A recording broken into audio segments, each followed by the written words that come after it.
Hi, you guys. Thank you for visiting my channel, Life Lessons Learned. I'm Sherry Brantley. In this particular video, we're going to talk about top-notch customer service.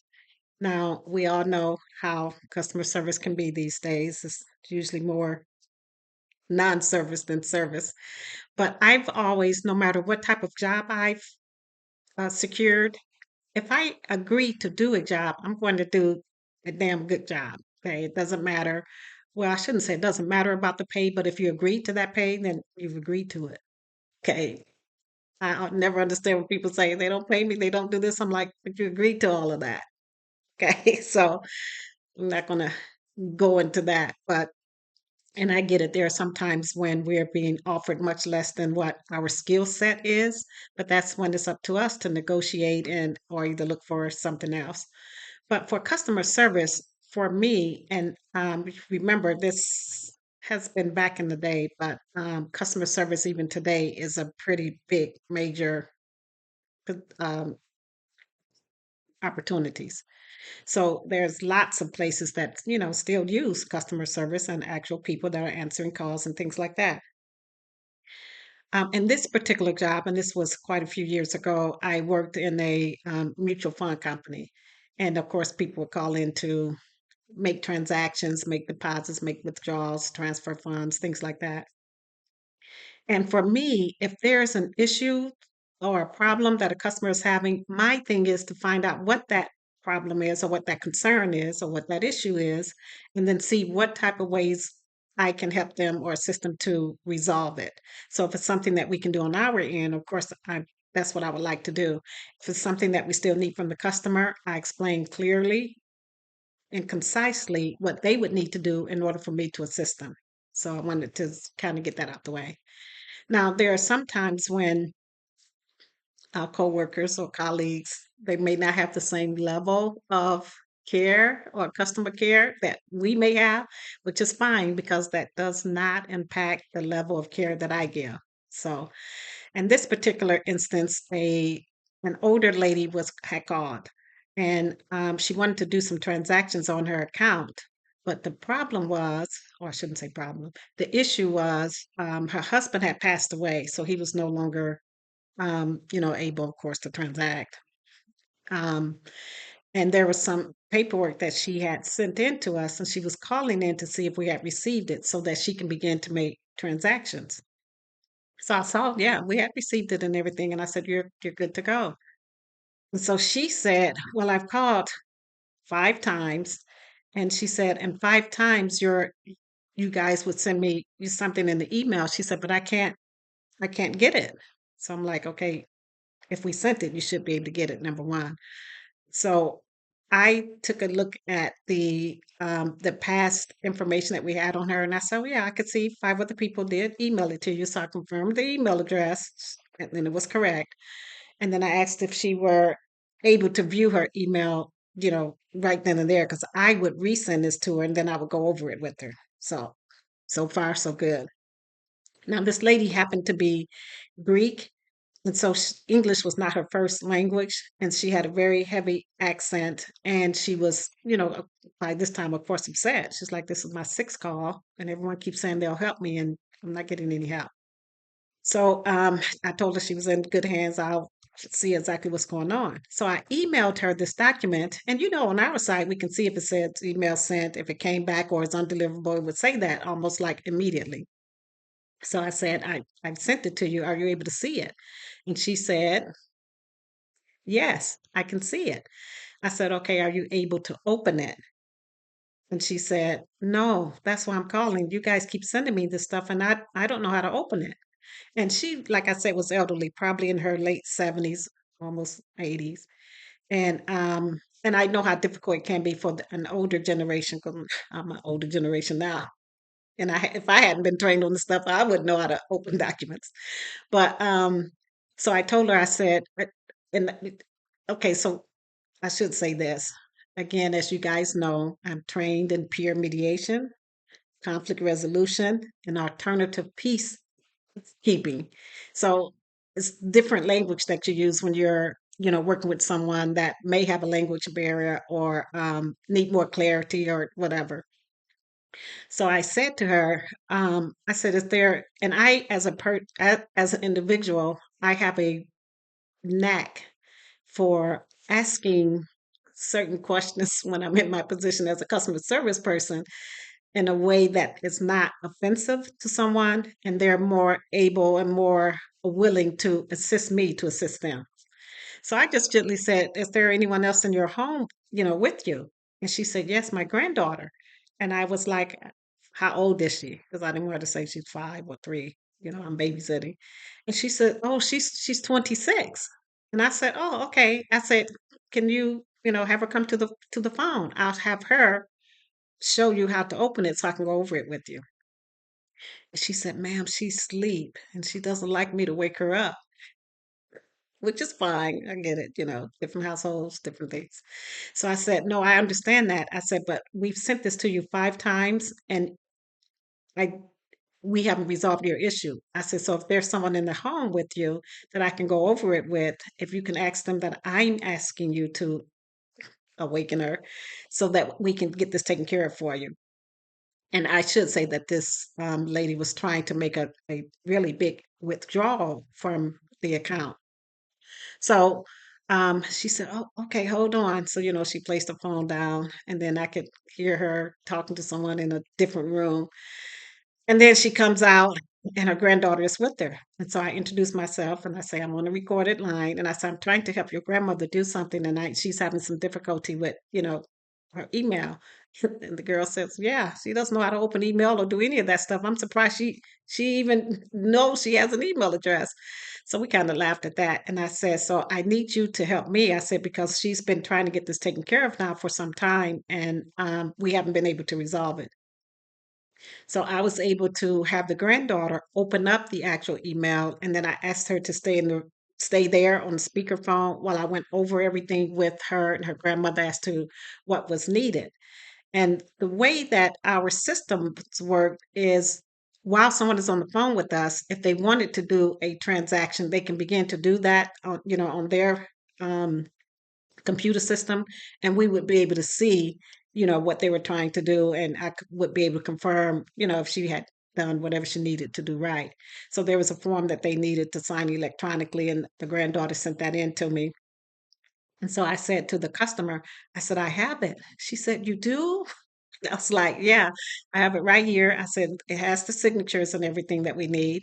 I said, "If you don't mind, I'm going to place you on a brief hold and I'll, complete these transactions and we'll be able to go from there." So the transactions, of course, don't happen immediately because you have to have, sometimes you have to have a different authorization, or sometimes you have to have paperwork notarized or something like that. But she had already completed the part where the account was now in her name, so it wasn't like we needed to do any of that. So I got back to the line and I told her we were able to complete the transaction. Of course, you have to wait till the next business day for, Wall Street to do what they do. And you can see how many shares she got and that kind of thing. And we can see if she would be able to make the type of withdrawal she wanted to make. So at the end of well, as we're getting to the end of that call, I first of all wanted to thank her granddaughter for, waking up and coming into the other room to assist her and everything. And she said, "No problem, that's my nana."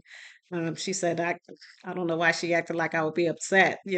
And I said, "No, she didn't seem to say that you were upset. She seemed more upset with having to wake you than saying that you would be."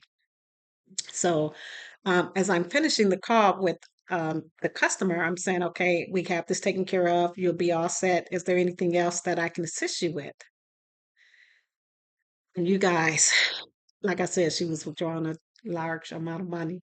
So she said, "Yes, can I have your address? I would like to send you some of this because I've been trying to get this for a couple of weeks now. No one has helped me. No one told me to get my granddaughter to assist me. I can't believe you did that."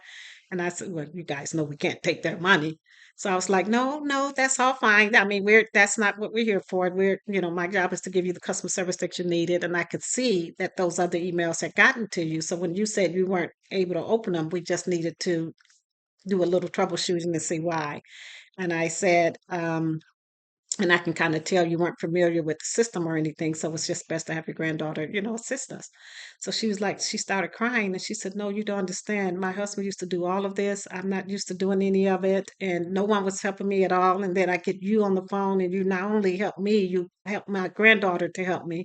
And a lot of people don't do that. And I know I have an accent, and I don't understand everything." And I was like, "Don't worry about that. That's why we're here. So we can explain things to you and assist you and that kind of thing." So don't think a lot of those kind of interactions because it's what customer service is. You put the service back into customer service, okay? Well, 2 days later, I get called in the office. All the calls are recorded and everything. And this lady has sent a 2-page letter to the manager and to my supervisor, and she went on and on about how I was able to assist her and how I turned down the offer for her to send me cash, which good thing I did, right? And that she was really distraught. And, I came on and I was very patient, all the things that they put in letters when they're praising the work that you've done.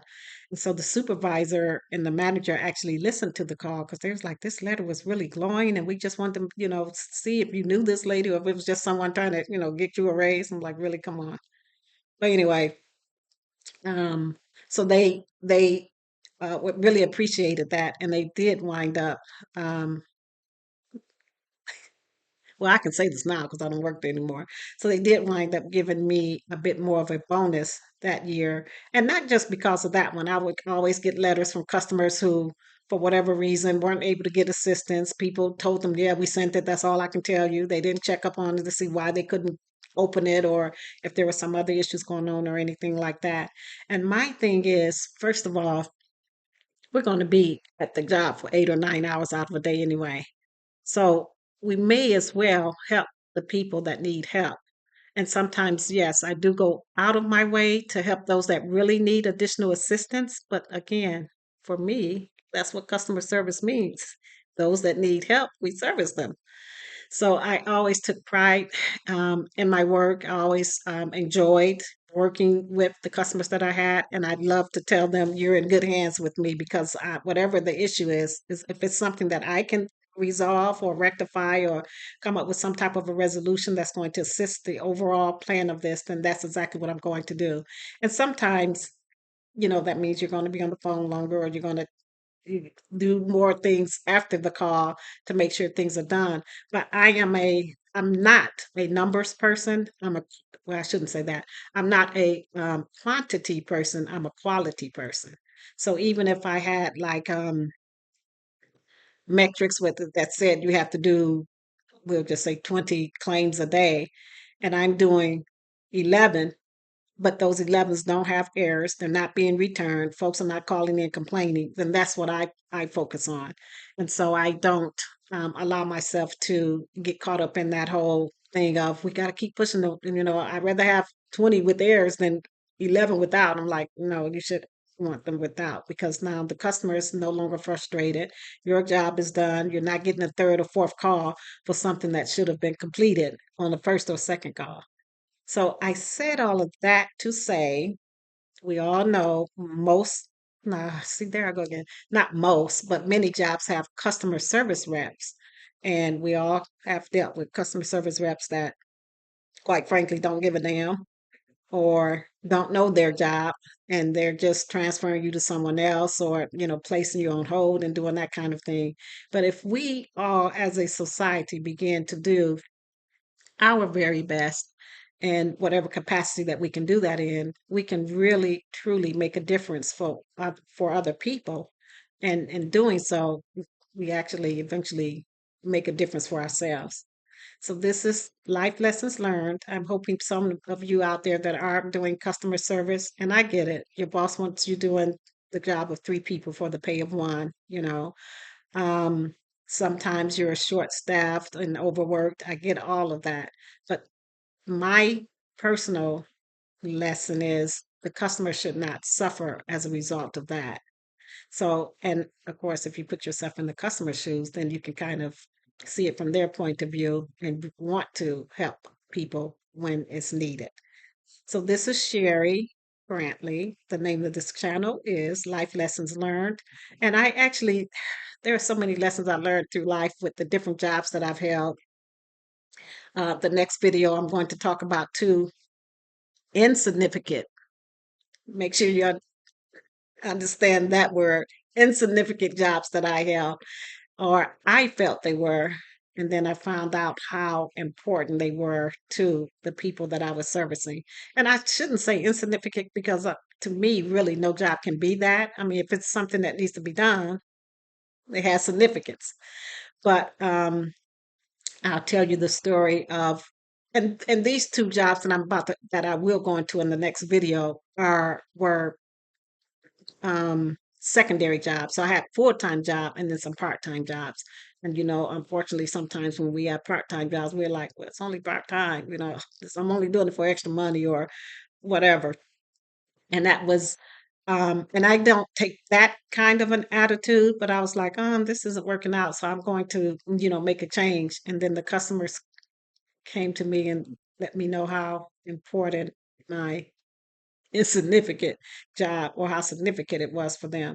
So this is Life Lessons Learned. Please like, share, and please comment on some jobs that maybe you delivered top-notch customer service or you didn't, and why. If you didn't, just give me some, a few bullet points as to what impacted your decision to not do that. Now, I'm not talking about dealing with customers that are cursing you out or hanging up on you or any of that kind of stuff. I just mean basic customer service when you can see that there is a need and you may not know what the issue is, but you're willing to assist them to find out so that it can be resolved. Okay, I'll see you guys on the next video.